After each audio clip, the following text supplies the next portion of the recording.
मन की अनुकूलता और प्रतिकूलता में सुख और दुख है। तो भगवान कहते हैं कि विषय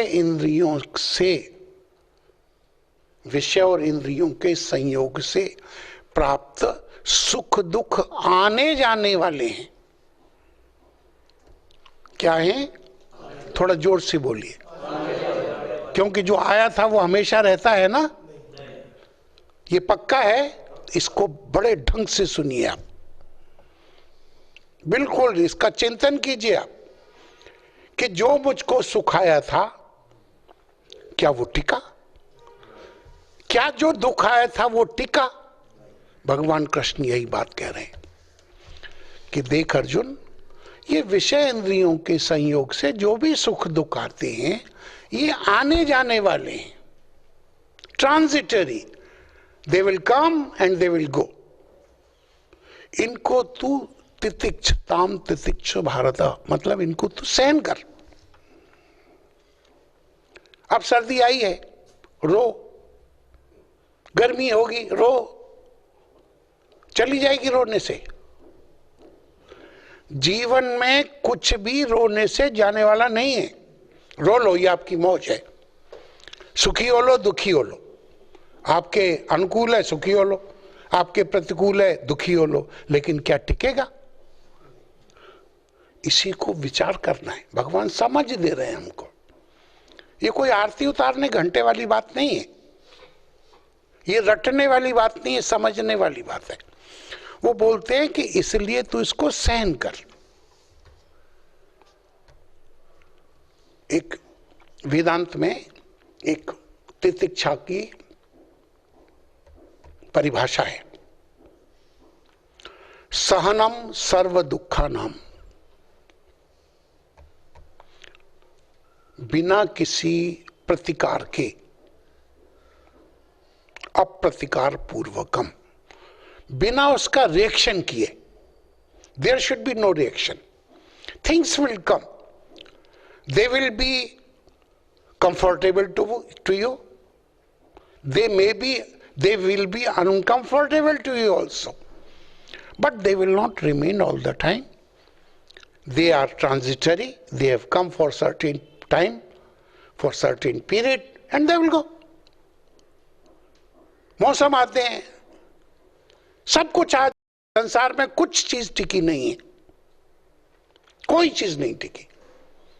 हमारा बचपन गया, सब जा रहा है। जो कल था वो आज नहीं है, एक सेकंड पहले जो था वो नहीं है अभी। और आप समझना चाहें तो आप समझ लीजिए, कभी भी आप गंगा जी अगर कभी गए हो तो आप जो पानी पीना चाहते हो पानी आपको मिलता ही नहीं, क्योंकि सोचा ये पी लेते हैं। जितनी देर में आप झुकेंगे वो पानी तो आगे चला जाएगा। ये संसार में आप कुछ भी पकड़ नहीं सकते, क्योंकि वो इतनी तेजी से खिसक रहा है। या तो संसार खिसक रहा है या आप खिसक रहे हैं। भोग इकट्ठे जब तक होते हैं तब तक शरीर की शक्तियां चली जाती हैं। हम इकट्ठे कर करके मर जाते हैं, लेकिन कुछ यहां मिल नहीं पाता। तो बोलते हैं कि इसको तू सहन कर। और न भी सहन करोगे तो क्या करोगे? रो लो। थोड़ी देर हंसोगे फिर रोओगे। वो बोलते हैं सहन कर, ये सब होता रहता है। आगे बोलते हैं कि क्यों सहन करें? भगवान बोलते हैं भाई क्यों सहन करें? तो बोलते हैं कि देख, अगर तू सहनशील बन जाएगा, इनको बिना किसी, without any reaction, if you can just bypass them, आएंगे ठीक, वेलकम, नॉट वेलकम इवन, आएंगे ओके, जा रहे हैं ओके, मुझे इस वक्त दुख हो रहा है ओके, सुख हो रहा है ओके। अब सर्दी में ऐसा तो है नहीं कि हम कपड़े उतार के खड़े हो जाएंगे, सर्दी नहीं लगेगी, लगेगी। गर्मी में दुख भी होंगे। और भी हम संसार में रहते हैं, लोगों के साथ रहते हैं, घर परिवार में सब कुछ हमारे अनुकूल नहीं है, प्रतिकूल है, दुख होता है। तो बोलते हैं कि इसको तू सहन कर। बोलते हैं क्यों सहन करें, क्या फायदा होगा?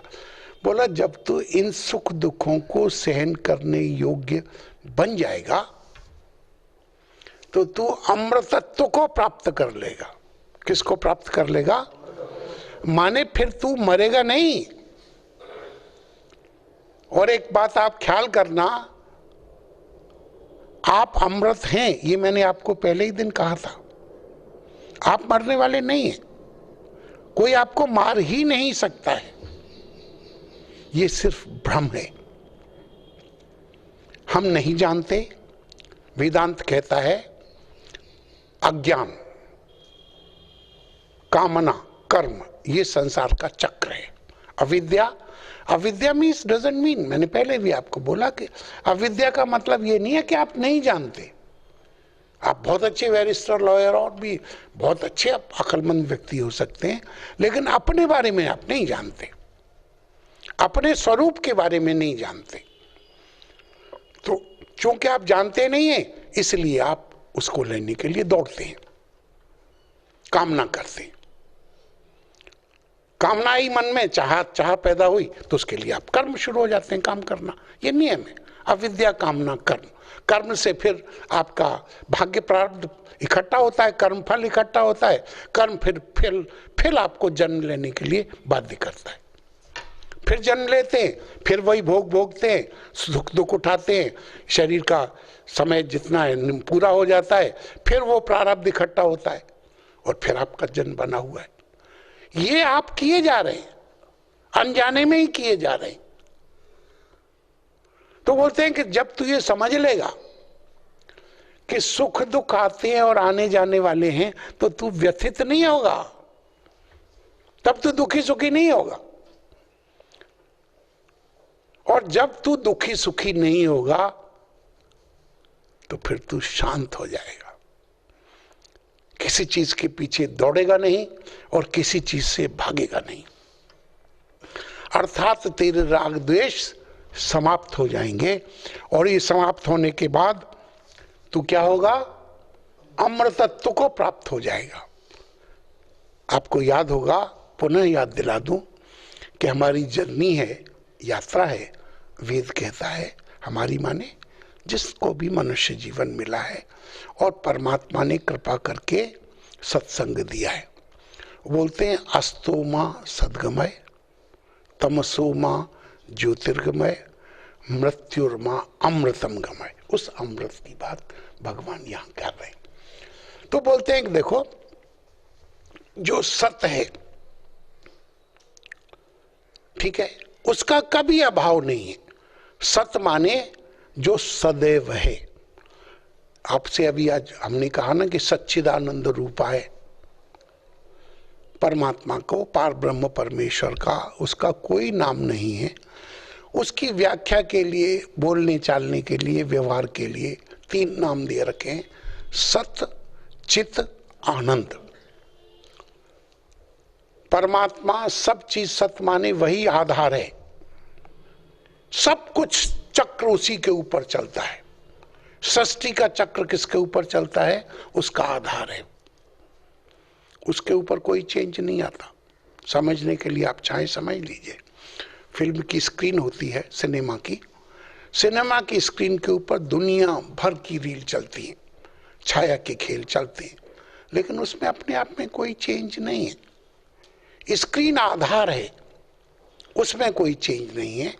परमात्मा आधार है, परमात्मा चैतन्य स्वरूप है और परमात्मा आनंद स्वरूप अर्थात दुख सुख से परे है, उसमें दुख सुख नहीं है। तो बोलते हैं सत्य का कभी अभाव नहीं है, सत्य का कभी अभाव नहीं है, सदैव है, विद्यमान है। ये सदैव शब्द भी हम लोगों के अपने सुनने समझाने के लिए बोले जाते हैं। परमात्मा है। फिर बोलते हैं सत्य का कभी अभाव नहीं है और असत कभी है नहीं, ढूंढने जाओ।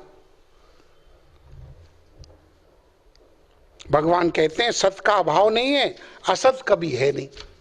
तो फिर क्या करोगे? ऐसा तत्वदर्शियों ने देखा है, जाना है, अनुभव किया है। जैसे वैज्ञानिक अपनी प्रयोगशाला में देखता है किसी ने दवाइयां इन्वेंट की हैं और हम उनका प्रयोग करके अपने रोग दूर कर लेते हैं, होता है ना। ऐसे ही तत्वदर्शियों ने, तत्व माने जिन्होंने सत्य को खोज की है, अनुसंधान किया है, ऋषियों ने जिन भगवान के वाक्यों के ऊपर खोज की है वो उन्होंने उसका अनुभव भी किया है, तो ऐसा उनका अनुभव है। ये भगवान अपनी बात कह रहे हैं, साथ साथ ये कह रहे हैं कि ऐसा नहीं है कि इसका मेरा मतलब मैं ही कह रहा हूं, तुम लोग जो मनुष्य हो अर्जुन, ऐसा देखा गया है। अब वो बोलते हैं, देखिए इसमें दो बातें ध्यान से सुनेंगे आप, फिर मैं कहता हूं समझ का खेल है। भगवान समझा रहे हैं, अपनी मन बुद्धि को एकाग्र कीजिए। बहुत भाग्य से आपको ये सुनने का अवसर मिल रहा है। इस शरीर में दो हैं, ये शरीर उतना ही नहीं है जितना आप समझते हैं। गीता बताती है, गीता माने भगवान श्री कृष्ण साक्षात जो पार ब्रह्म परमेश्वर हैं, वो कहते हैं कि इसमें अविनाशी है और एक क्या है, विनाशी है। अविनाशी तो उसको जान कि जो इससे सारा जगत व्याप्त है।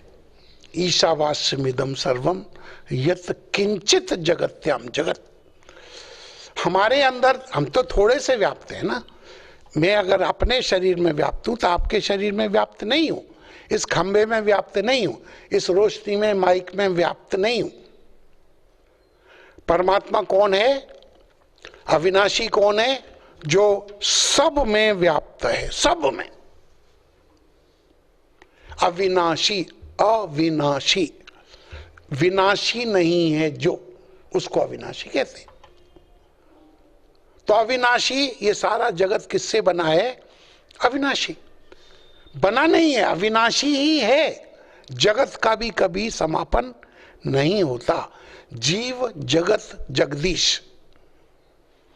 जगदीश परमात्मा, जगत ये दिखने वाला, जीव हम, ये तीनों अनादि हैं।